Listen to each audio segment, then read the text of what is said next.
My name is Clara. I am 34 years old and I am a senior architect in Seattle. But this story of mine does not start in some tall glass building in Seattle. It starts in a very expensive, very cold, and very white bridal boutique in Chicago, where the air smelled of vanilla and expensive champagne, and where I stood holding a $4,000 bill for my younger sister Chloe's wedding dress. It was just a dress made of white silk and lace. But in that moment, looking at that bill, the feeling that washed over me was far heavier than that dress. That bill was just the beginning. Because exactly 24 hours later, my mother was going to ask me for a full $40,000 for Chloe's Napa Valley wedding. I stood in front of the large mirror in that showroom. Chloe was twirling around in that dress. My mother was sitting on the sofa, happily wiping away her tears. And in that very moment, for the first time in my 34 years of life, I realized very deeply and very quietly that to this family, I was never a human being. I was not a daughter. I was not a sister. I was just an emergency fund, a walking bank account, remembered only when someone had a heavy price to pay. I live a very good and peaceful life in Seattle. I have an apartment overlooking the ocean. I built this life on my own, through my own hard work. But my childhood was not like this. I grew up in a small town in Ohio, where the winters were long and we were always short on money. When I was 10, my father walked out on us. My mother raised me and my younger sister Chloe all by herself. But under the same roof, my mother's love and way of raising us two sisters was completely different. Chloe was always the fragile glass doll of the house, shielded from every scratch and every sorrow the world had to offer. And I was the sturdy brick wall, always expected to stand tall and never collapse, no matter how much weight was piled onto it. I still remember when I was 15. Winter was approaching and my old coat was getting too small for me. I asked my mom for a new coat. She sat me down in her room and said in a very exhausted voice, "Clara, you are sensible. You know our situation. Just wear Chloe's old coat. It is still as good as new." I put that coat on without saying a word. But that very same week, Chloe was handed $200 for a school trip, because Mom said Chloe's heart breaks too easily and she could not bear to see her sad. It was not just about a coat. It was a pattern that would dictate my entire life. By the time I turned 18, I had realized that if I wanted to get out of this small town, if I wanted to make something of my life, I would have to pave my own way. I wanted to study architecture. Mom had made it crystal clear that she did not have a single dollar for my college tuition, and I never asked her for anything either. I went to classes during the day and worked as a waitress at a restaurant by night. I sacrificed my sleep. My fingers were calloused from working so much. I finished my architecture degree and moved to Seattle. Throughout this entire journey, my mother never helped me with my tuition or my rent, and to be honest, I had no complaints about it. I thought that if I was responsible, if I solved my own problems, if I was never a burden on them, then maybe one day Mom would hug me and tell me she was proud of me. I was just waiting for the love and respect that Chloe received every single day for doing absolutely nothing. But the reality was something else entirely. The more responsible and successful I became, the more my family used me. A few years after I moved to Seattle, my mom called. Her roof was leaking and she did not have the money for repairs. I wired the money immediately. Then, a few months later, Chloe's car broke down and she needed money for a down payment on a new one. Mom said Chloe was too scared to take the bus. I sent the money again. Mom's medications, the house insurance, some sudden expense for Chloe's college. Every time my phone rang, I would write a check without asking a single question. I thought I was being a great daughter. I thought I was my family's shield. I failed to understand that there is a very fine line between being loved and being used. And I had crossed that line a long time ago. I was just paying rent for a chair at the dining table that never truly belonged to me in the first place. And then came the day that changed everything forever. Chloe's wedding was set at a gorgeous vineyard in Napa Valley, a wedding that looked like it belonged on the cover of a magazine. The big day was 3 months away. It was a Tuesday evening in Seattle. It was raining outside. I was sitting alone in my office looking over the blueprints of a major commercial project. That is when my mom called. I picked up the phone and could hear her crying on the other end. My heart started racing. I thought some tragedy had struck back home. I asked, "Mom, what is wrong? Are you okay?" She took a deep breath and said, "Clara, I am in big trouble. The budget for Chloe's wedding is completely ruined. The caterer raised their rates. The floral arrangements cost way too much, and the venue needs the full payment by next week." I stayed calm. I knew getting married in Napa Valley was no cheap affair. I asked in a very composed voice, "Mom, how short are we? We can cut down on some expenses." Mom held her breath for a second, as if bracing herself, and then she dropped the number. Between $35,000 and $40,000. $40,000. The pen slipped from my hand and fell onto the blueprints. This was no small amount. This was the emergency savings I had built over years, saving every single dollar. This was money earned from working late nights on projects. I had held off on buying a new car.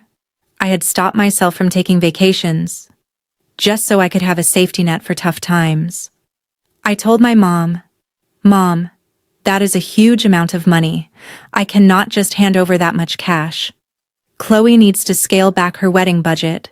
She does not need such expensive flowers or grand catering. People come to a wedding to celebrate, not to check the price tag on the flowers." The moment she heard this, her crying escalated.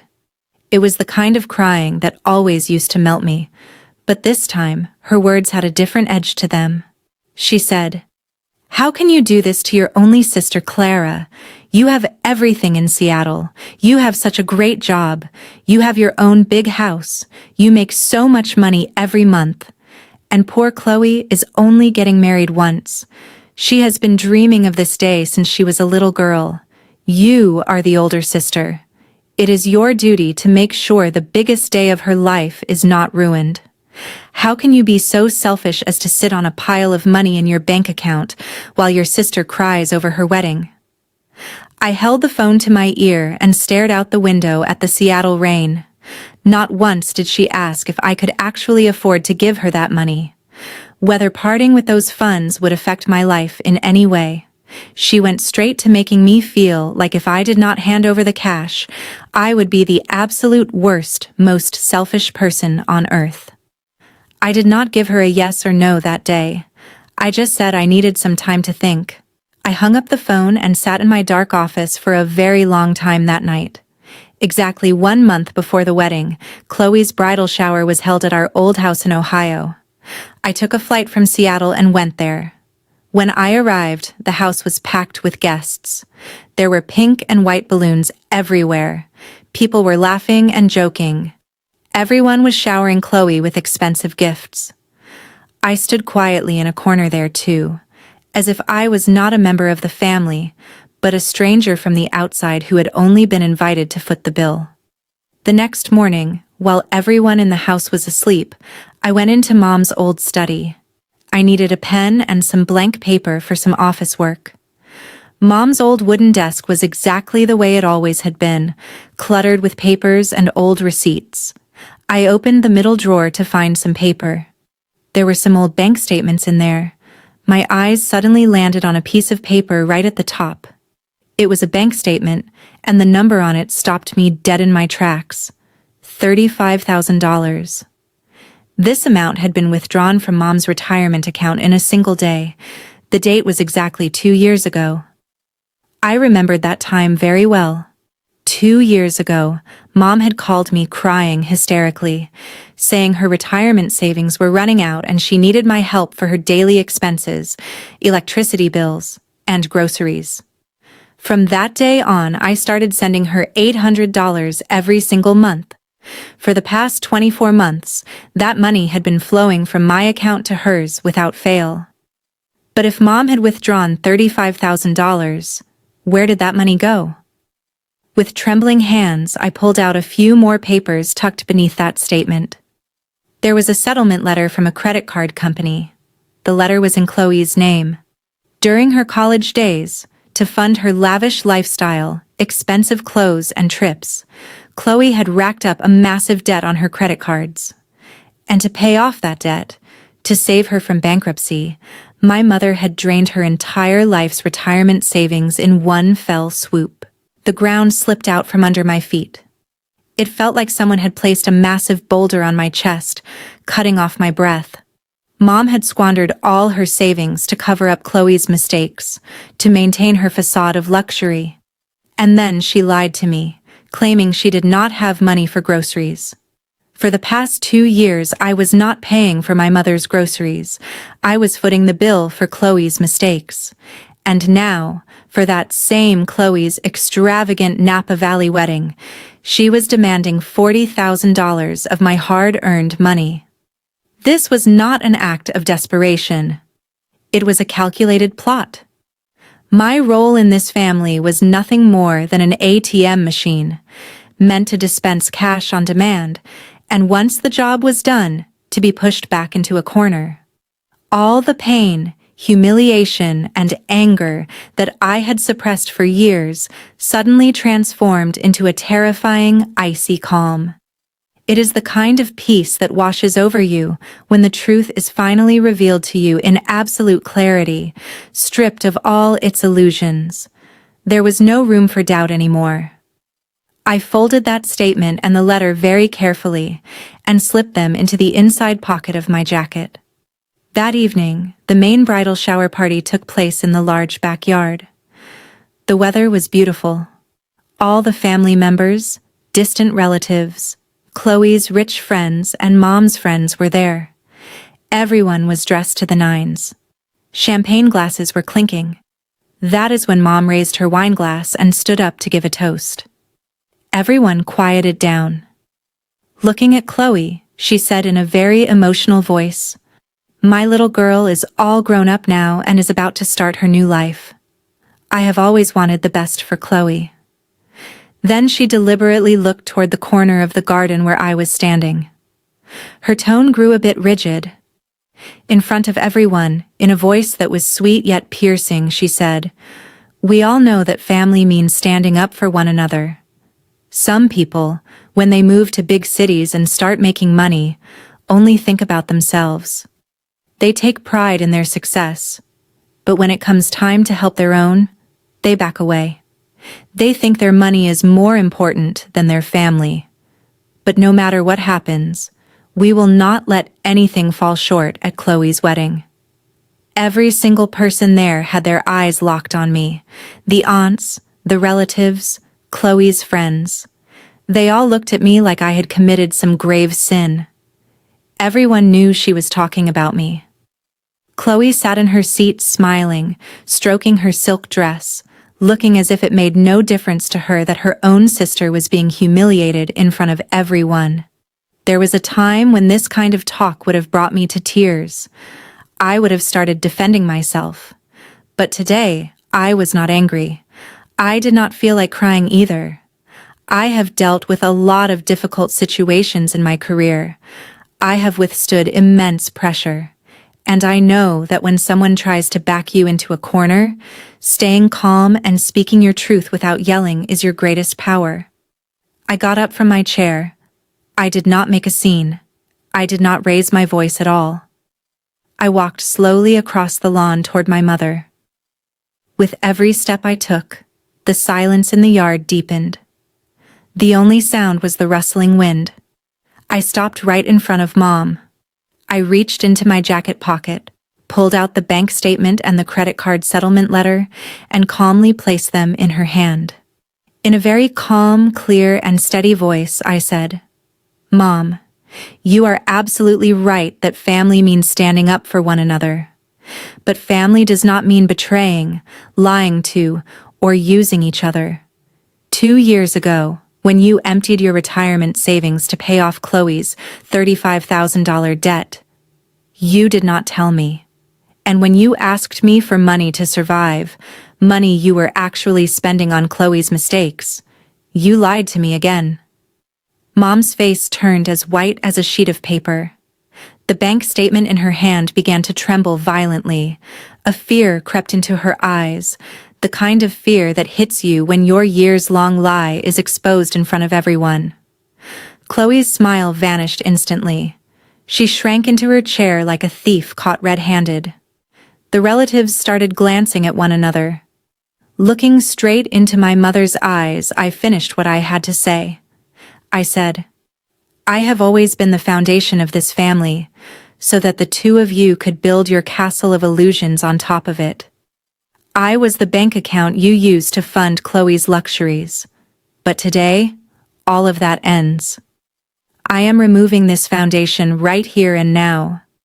I am not giving you $40,000 for that Napa Valley wedding. And starting next month, I will not be sending you that $800 either. You both need to learn to live in your own reality now. You do not get to set my price tag anymore."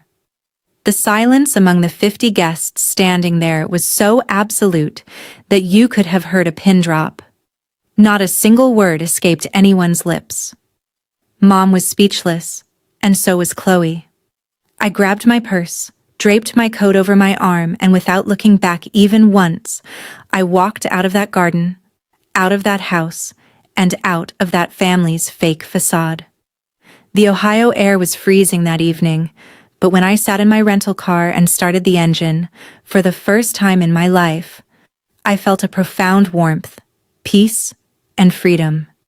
It felt as if I had finally put down a massive mountain I had been carrying on my shoulders for years. I took a flight back to Seattle that very night. When I turned my phone on, there was a flood of voicemails and messages.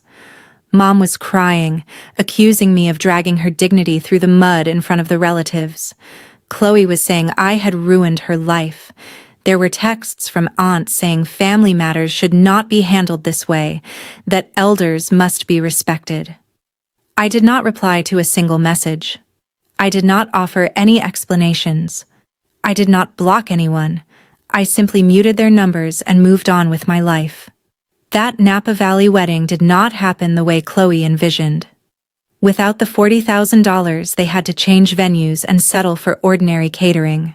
The wedding did happen, but the bubble of their grand illusion had burst. A few months later, I found out Mom had to mortgage her house because she was no longer receiving my money. Hearing this, a small part of my heart did ache, because she is my mother. But I had no regrets about what I did.